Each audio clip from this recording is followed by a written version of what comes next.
कॉलेजकडे निघालेलं स्वप्न अर्ध्यातच संपलं. मोहोळजवळ भरधाव टेम्पोचा कहर, 17 वर्षीय विद्यार्थिनींचा जागीच मृत्यू. कॉलेजचं स्वप्न, विज्ञान शाखेतील शिक्षण आणि उज्ज्वल भविष्याची आशा उराशी बाळगून घराबाहेर पडलेल्या 2 विद्यार्थिनींवर काळानं अचानक झडप घातली. मोहोळ तालुक्यातील नजीक पिंपरी परिसरात आज सकाळी घडलेल्या भीषण अपघातात एका 2 विद्यार्थिनींचा जागीच मृत्यू झाला. या हृदयद्रावक घटनेमुळे संपूर्ण परिसरात शोककळा पसरली आहे. तांबोळे तालुका मोहोळ येथील प्रज्ञा धनाजी कोकाटे, वय वर्ष 17, ही मोहोळ येथील नेताजी महाविद्यालयात 11वी विज्ञान शाखेत शिक्षण घेत होती.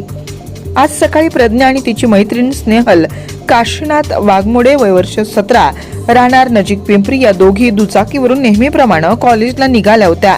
मात्र नजीक पिंपरीच्या हद्दीत समोरून येणाऱ्या भरधाव टेम्पोनं त्यांच्या दुचाकीला जोरदार धडक दिली. धडकेचा जोर इतका भीषण होता की प्रज्ञा कोकाटे हिचा घटनास्थळी मृत्यू झाला. अपघाताचा आवाज ऐकताच परिसरातील नागरिकांनी घटनास्थळी धाव घेतली.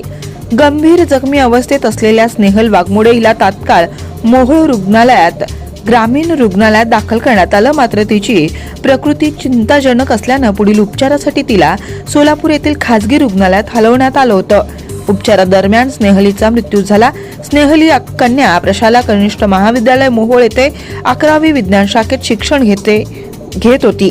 घटनेची माहिती मिळताच मोहोळ पोलीस ठाण्याचे अधिकारी घटनास्थळी दाखल झाले.